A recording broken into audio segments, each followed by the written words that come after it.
If Armageddon came today, would you be ready? Forget about that 401k. You better be able to survive doomsday. Let's go. We're bugging out.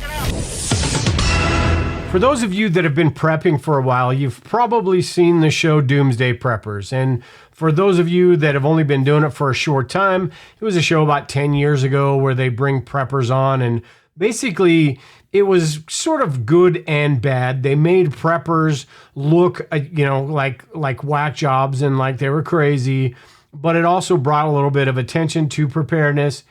Us as preppers, if you've watched this, you probably watched it the same way I did, as sort of to watch and see the mistakes and watch and see how ridiculous some of it actually was. And, the average person that had no idea what doomsday preppers or prepping was probably saw that and went, holy crap, these people are nuts. The reason I bring that up is because today I want to talk about some of the reasons why people get interested in preparedness. And in that show, at the end of every show, or at the beginning of every show, they talked about what are you preparing for? And every show, and this is a Hollywood thing, but every show had a certain theme, EMPs or economic collapse and things like that. So today I want to actually take a realistic approach to this and talk about why some people get into preparedness. It's one reason or another why they do it. And there's one thing usually that we sort of put high on our threat meter as people, that one thing that really concerns us the most. So I want to talk about what some of those different situations are. I also want to go a little bit deeper into the different types of preppers. I briefly mentioned that last week. And then this week, I want to talk about it in a little bit more detail as far as the actual types of preppers, not just the general what types of people get into preparedness. So with that, I've done a few different polls on this over the years, and it usually turns out to be pretty much the same as far as what people are concerned about the most. And in this, the main one is usually economics, but I don't have that listed as the first one here. I sort of want to keep this in the order of importance at the same time, the order that a lot of people feel that the importance is, or what they are quote unquote preparing for.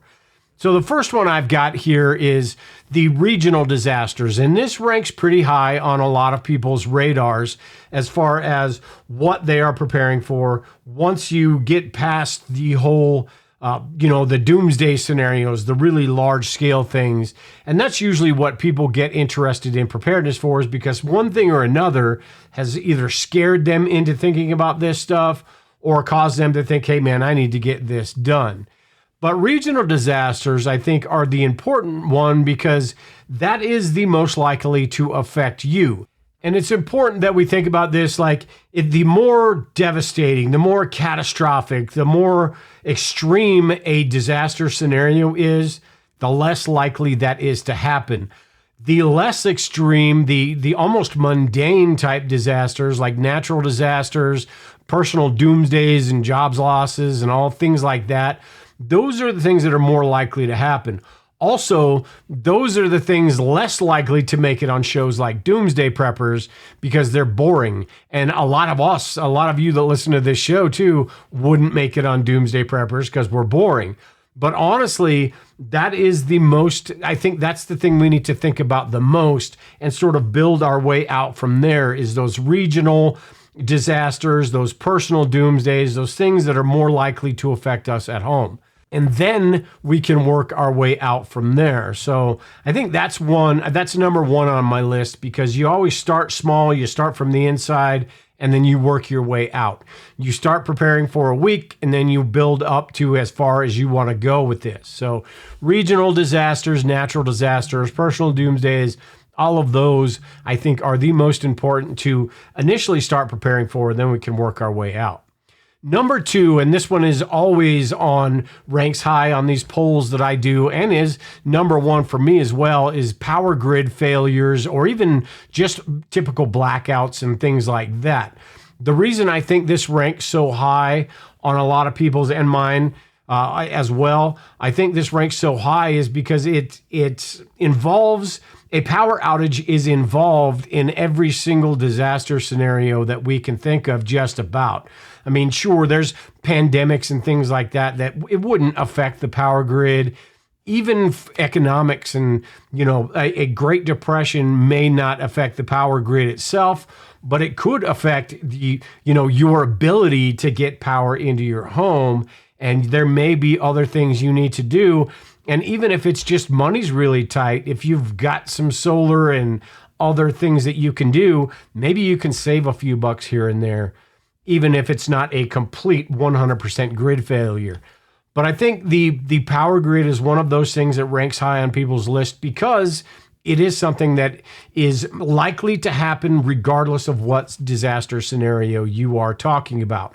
If you are talking about large global conflicts, somebody attacking the United States, or if you live in a different country, wherever you are, it probably involves taking out the power grid first, taking out communications and doing things like that. So that is something that I think a lot of people are concerned about.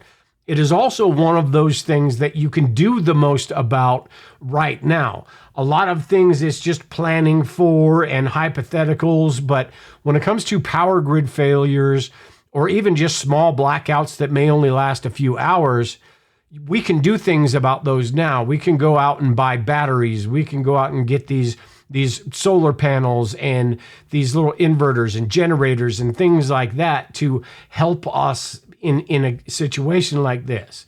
And that does two things. It helps us in that situation, and it almost makes us feel a little bit better about it because we're doing something. We're being proactive, and we've got something we can check mark off of our list, right? And I think preparing for power outages is really important and up there with those regional disasters, those natural disasters, those things that hit a whole lot closer to home. And I mentioned this briefly a little bit, but you've also got economics that ranks really high on most people's list, whether you're talking about a complete financial collapse, an economic collapse, you're talking about a Great Depression type situation, or even just a personal doomsday where money's tight, you lose a job, maybe somebody in your household got sick and they're no longer able to work. Things like that rank high on people's preparedness lists as far as what they are preparing for, because kind of like, power outages, this can affect a number of disaster situations as well. If you don't have the money to prepare, if everything is super expensive, or maybe jobs are non-existent, maybe it is an economic collapse where the country has just gone to complete crap, and now the dominoes are starting to fall and other things are starting to fall apart. Those are things that honestly we need to pay attention to. And sort of like the natural disasters and the power grid failures, you start small and you think about the things that are, that you can do right now. You can't go out, most of us anyway, maybe you can. I can't go out and buy $10,000 worth of gold and have that buried somewhere or in a secure location. That's just not possible for me. But I can buy small denominations. I can buy a little bit of silver, which is a lot less expensive than gold would be. And I can do some of these things. Also, your food storage and the supplies you get for power outages, everything that we buy in preparedness is sort of an investment as well, because that's money that doesn't need to get spent if it does turn into a situation, a hyperinflation situation. It's money that we don't have to spend on those things, or we don't have to spend as much on those things. And depending on what supplies you have, can also be used for barter in a scenario where a barter economy presents itself, a hyperinflation, a depression type era, things like that. So economics always plays a big factor. And I remember when I first got into preparedness, back then I was thinking, how much longer can this last? They've got to do something. If they don't fix this, we're just going to go off the rails. We're going to go over the mountain and everything's going to fall apart. Well, you fast forward 12, 13, 15 years later, and our debt is through the roof right now. I believe it's around $30 trillion. So I thought back then it couldn't get any worse. And nowadays I'm totally thinking like, where are we going from here? Because this is absolutely insane. But who knows, in 5 years from now, if we're looking at this going 70 trillion and they just don't give a crap. Or maybe in 5 years from now, it does all fall apart and we've got to go to some sort of universal basic income type things. Maybe it's all planned, to where they know that it's all going to fall apart. So they're putting the pieces together to make sure that they don't care about us, but they can be taken care of. But economics is always a big one. Nonetheless, I'm going down a rabbit hole here, but economics is always a big one for anyone interested in preparedness, and probably even people that won't admit to, being a prepper or wanting to be a little bit more prepared.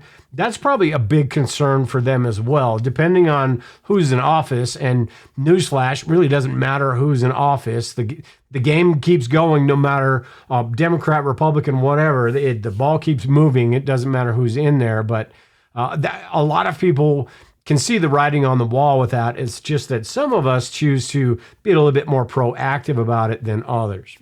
Another one that usually makes it high on these lists is the civil unrest and political and social instability.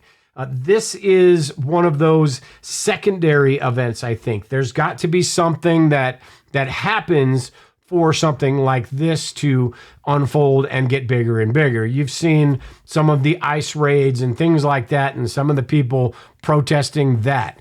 How it's the ICE raids are the initial cause, and then things fall apart over that.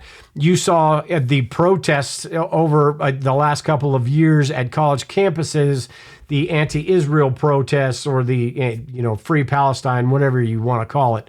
But these protests that happened, and you saw the violence and civil unrest that happened because of that. So I think this is something that it's that secondary event, but it is a high likelihood that it happens as well at one point or another. Sort of like the natural disasters and those regional events, this could be something that really affects you. I've had some friends over the years, a lot of friends that have listened to the podcast and emailed me. Josh is one of them who lives close to a college campus. You know who you are, Josh. I hope you're listening. You live close to a college campus and not necessarily super worried about it, but it is something that he knows that something could kick off because of his proximity to that. Same thing with a lot of people who live in suburban areas or even urban areas. Things could kick off depending on how close you are to different places and different situations. If you're in an area where you're close to military facilities, like 50, 60 miles away from here, we've got the Air Force Academy, which is not a huge concern for me. But if I did live in Colorado Springs, that would probably be a concern for me. What could happen in a situation like that? Not just the nukes flying, but as far as military movement and things like that, where would they be going? What would be my safest, option to get out of there? Same thing with a civil unrest situation. If you find yourself in the middle of a mob, and I'm not going to go into details about that, that goes beyond the scope of this show, but if you find yourself in the middle of a riot or something that's going on, how do you get out of that? How do you safely navigate that situation and get home? If you're driving your car and you roll up on one of these situations, how do you safely navigate that? So I think that's another one that is big on people's radar. And you've got all the political things like I just mentioned. Everybody thinks that when one person or another gets in office, that the whole world's going to fall apart. And people have probably been thinking that for the 200 years that this country has been around. Eventually, it's probably going to happen, and who knows who's going to be in there when it does. But it's something that people honestly blow up a little bit too much. We put a little bit too much faith in politicians, I think. But they are the cause of a lot of problems. So we do need to pay attention to that. But you do have that civil unrest aspect that concerns a lot of people. And I think that's because it is something that is most likely to affect them, their family, and something that's more tangible than Yellowstone erupting or, an asteroid hitting the earth or something like that. So civil unrest is definitely a big one for a lot of people. And then you've got global conflicts, which sort of, this is where it starts to broaden out. And these are the things that the news will blow up like crazy and make you think that, everything's going to crap and we're all going to die tomorrow. But if you've been prepping for a while, you know that that's probably not going to happen, although it is likely and we need to be ready for some things like that. But global conflicts are always something that all it takes is it's snap of a finger and something could escalate from, this Ukraine situation and Russia. It's always had the capability of just completely erupting into something much larger than it actually is. And we do need to remember when we're talking about these global conflicts and even the regional conflicts around the world that politicians and these world quote unquote leaders want to stay in power. So they're going to do everything they can to avoid, launching nuclear missiles and things like that because they know there's some pointed right back at them. These people want to stay in power. They don't want to lose that power. So that is a last resort type thing for them to go to. And we need to remember that as well. But they do want to maintain power. And sometimes that power means sort of like what Russia's doing is grabbing other territory and ensuring the success of that nation. They don't really care about you and I. They don't care about civilians. And that includes all governments. Their idea of civilians, we're a one big blob. We're a bunch of ants that they need to take care of. They don't care about you, me, or anyone on the individual level. But they do, if they feel like another country is a threat to them or they want to take over a part of a country, they're going to do that. And these leaders, I hate to use that term, but these leaders have throughout history have done that. And we need to be ready because it's through our lifetimes, and I'm 50 some years old. A lot of you are probably in that time frame as well. But anybody that is less than 70 hasn't had to go through anything really tough in their lifetimes as far as, like World War II, getting drafted, any of those things. Life has been pretty good for us for a very long time, and it's almost made people complacent about certain things, which is pretty dangerous as well, because that leads, you've probably heard the saying, hard times create strong men and women, and good times create weak men and women, which in turn creates hard times. And that's kind of where I see that we're at. And I've thought we were at this stage for years and years now. So who knows how long it continues to go on. But eventually there's going to be a wake-up call, and people are going to have to figure out that it's not all fun and games. Life is not easy all the time, and freedom needs to be fought for. And that, whatever country you're talking about around the world, the United States is nowhere as free as we were 100 years ago, 50 years ago, 30 years ago.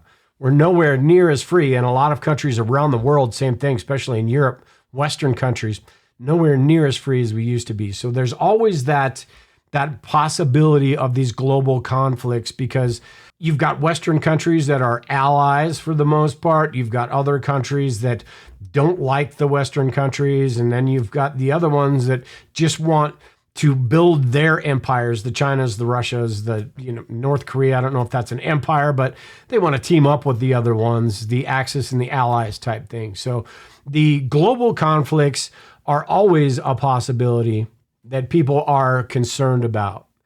And one I've mentioned a couple times, and this honestly should have been up with number one, but I want to touch on it a little bit because I may not have gone into enough detail about it, and that's personal doomsdays.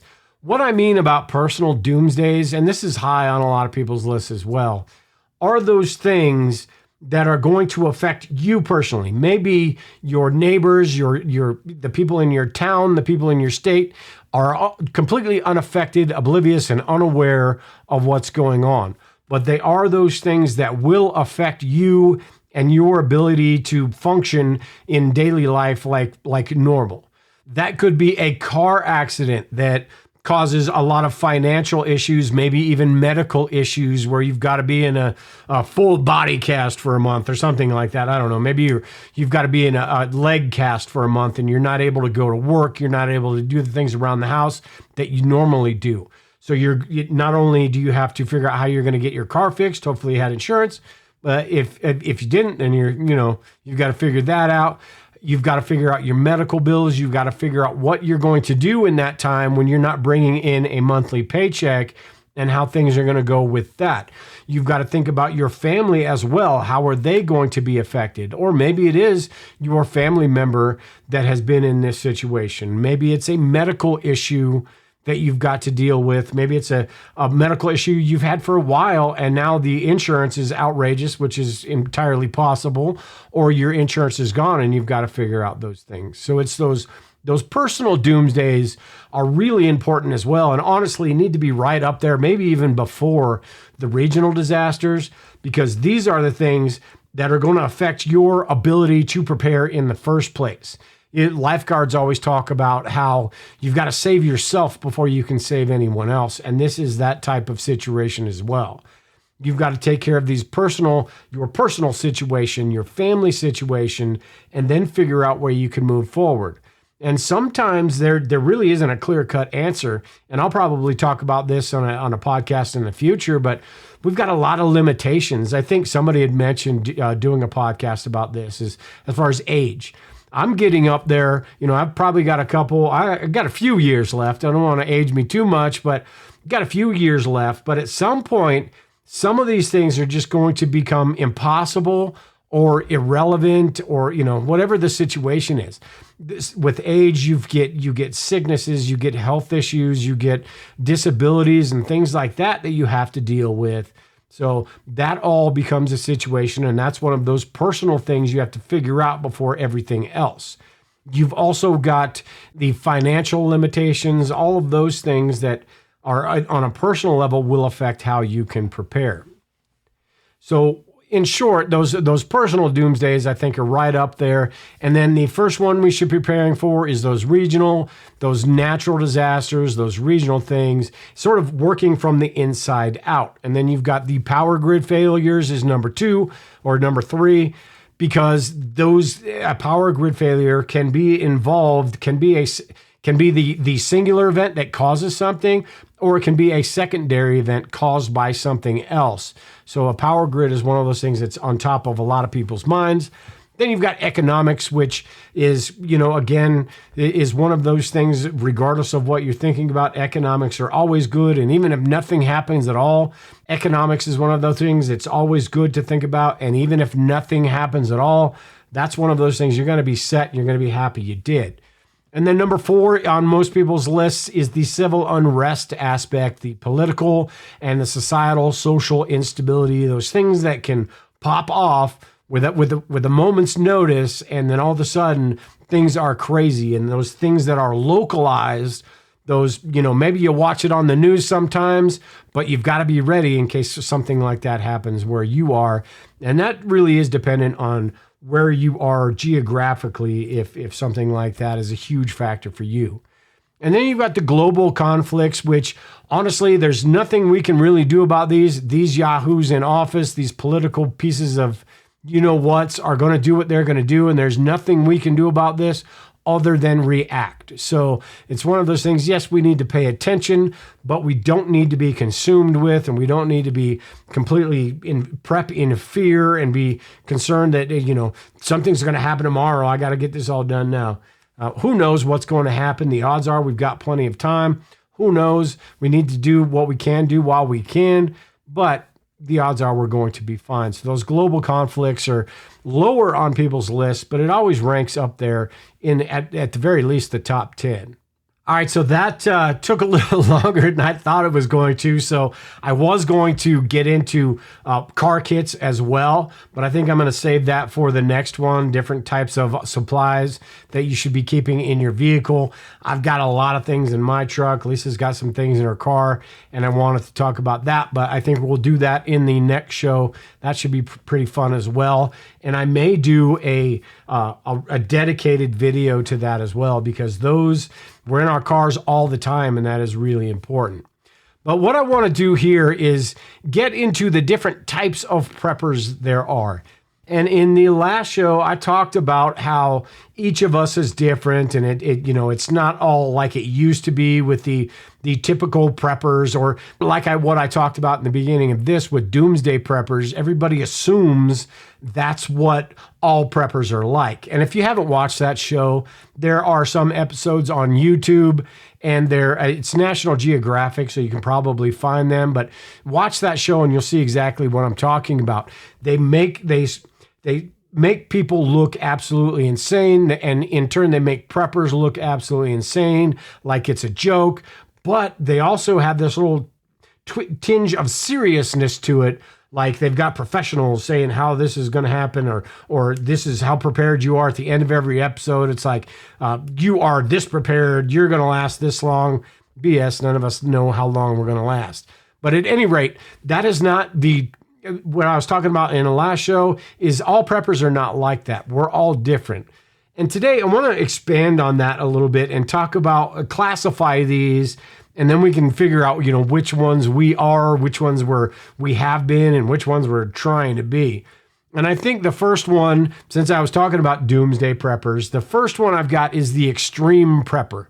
And this can be a couple of different things. It can be that person that goes to the extreme in one certain area of preparedness and forgets about everything else. So they've got this, I've got my food storage, I've got this set to, 3 years, I'm ready to go when something happens. But all they've got is 5 gallons of water. So if something happens, they've got 5 gallons of water worth of time before all that food. They're trading away all that food to get some water. Or maybe somebody that's, got a lot of military skills, or, the big buff guys that go to the gym all the time, got that physical training and things like that. They tend to focus on that in preparedness, the firearm training and things like that, the physical stuff. And they forget about all the other things, the knowledge and the things that are going to be really important in preparedness, having that knowledge to navigate through different disasters. They forget about those things. So it's those people that focus on one area of preparedness and forget about everything else, those extreme preppers. Also with the extreme preppers, you're talking about some of the doomsday prepper people, the people that have a whole lot of money and they can afford to do all the things that we talk about being able to do, right?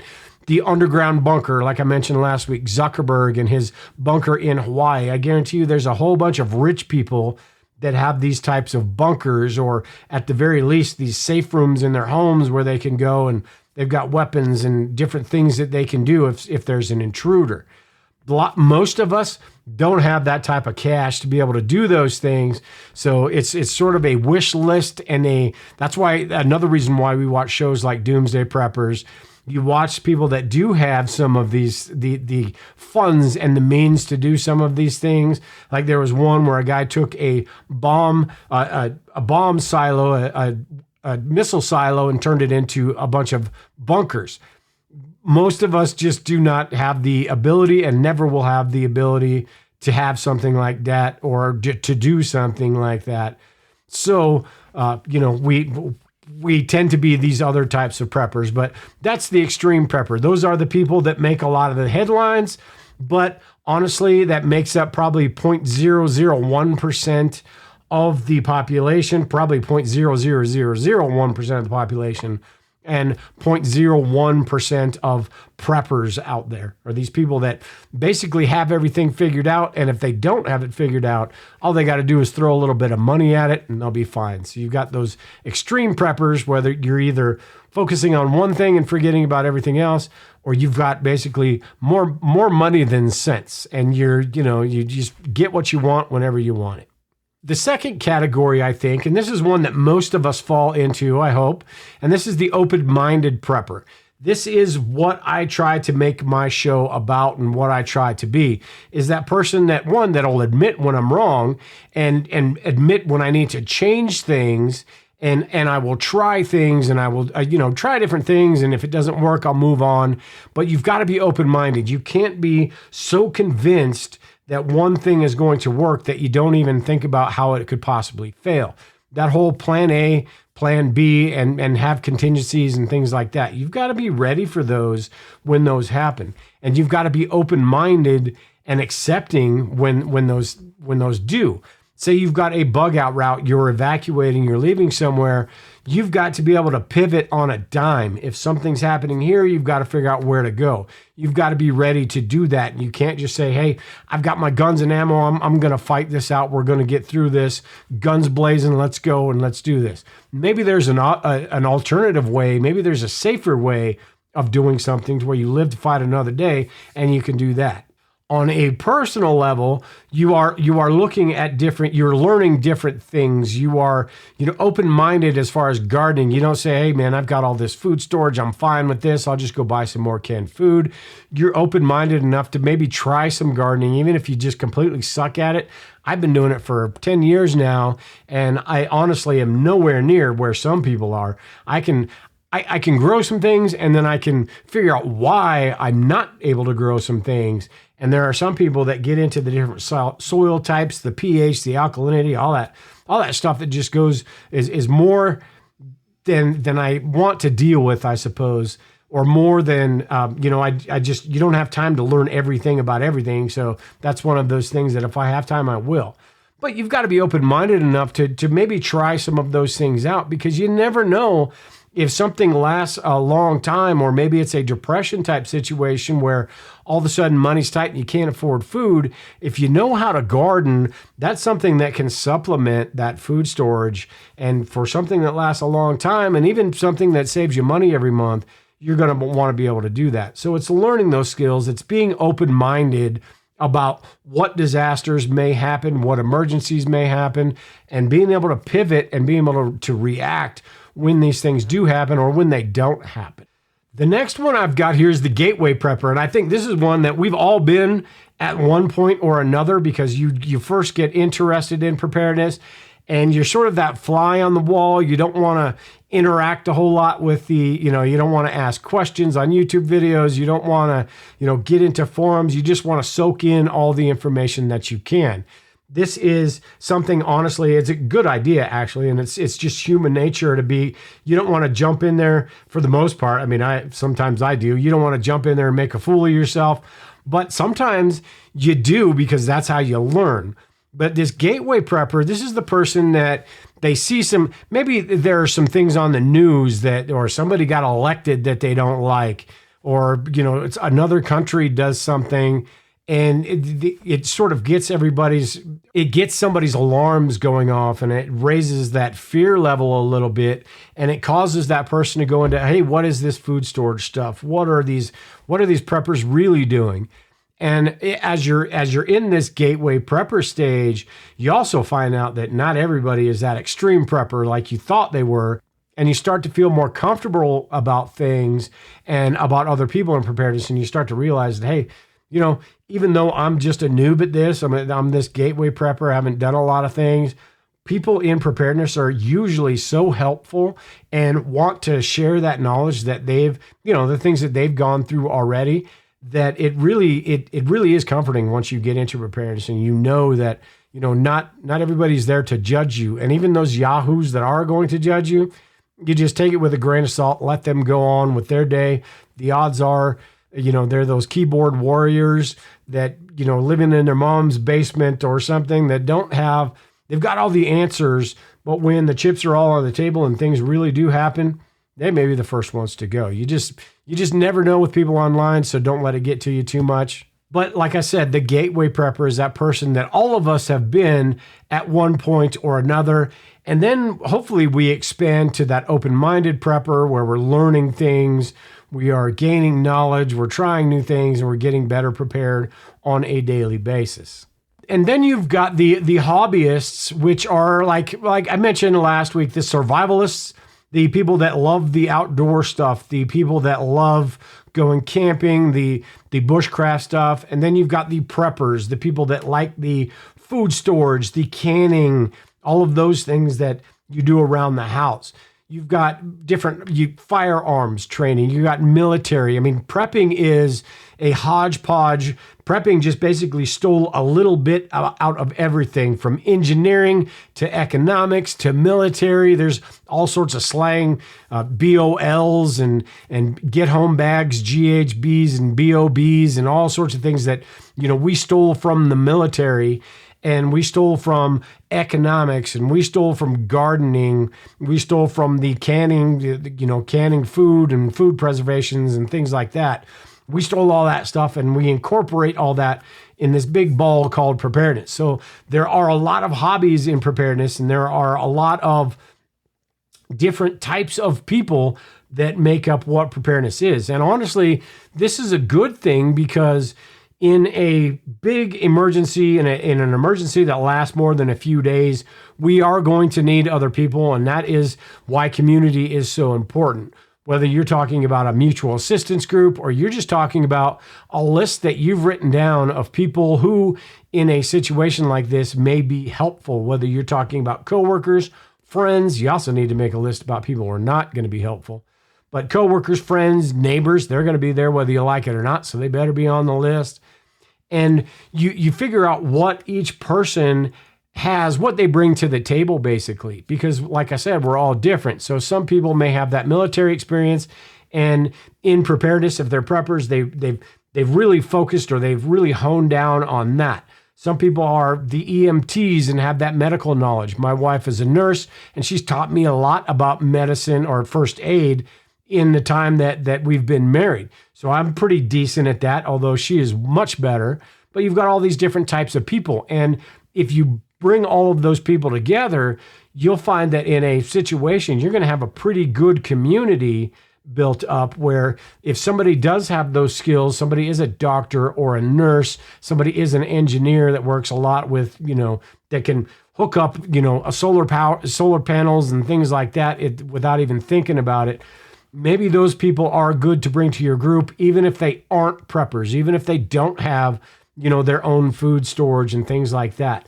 Maybe it's worth stockpiling a little bit extra to bring those people in, even if it's just for security, and making sure that you've got everything covered and you're not that lone wolf or that sitting duck in a situation. You've actually got some people around you that will help you through this situation. So there are a lot of different types of people, a lot of different hobbies that we all have, a lot of things that we're really good at. And then, like me, I'm the jack of all trades, a master of none, basically. I'm getting better at solar power. I'm getting better at alternative energy and food storage and things like that.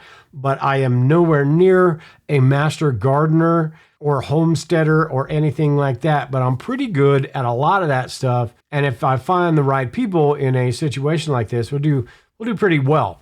There's no guarantee that, you're going to last for 9 years. There's no guarantee you're going to last 9 days.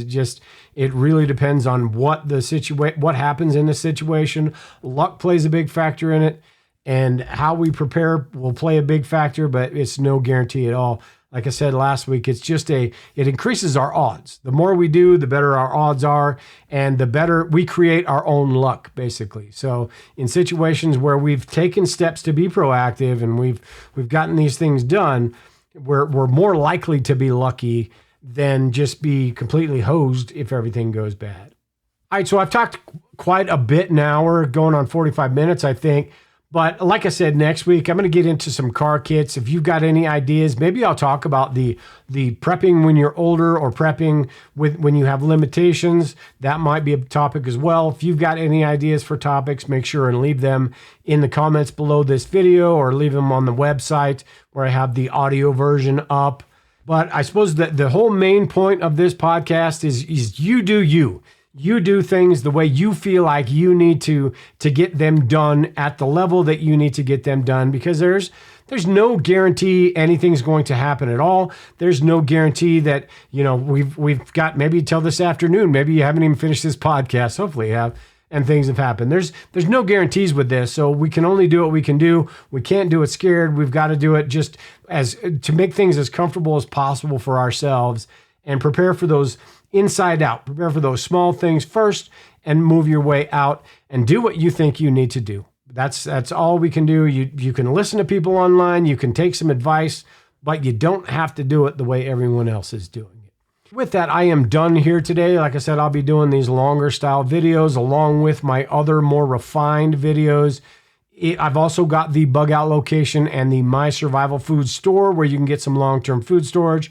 If you are just getting interested in preparedness, the bugoutlocation.net is great because it gives you all that information. Like I was talking about, if you're a gateway prepper, it gives you all that information you'll need to be able to go out and talk to people on the forums and make comments on videos that, and feel a little bit comfortable about it when you're doing it.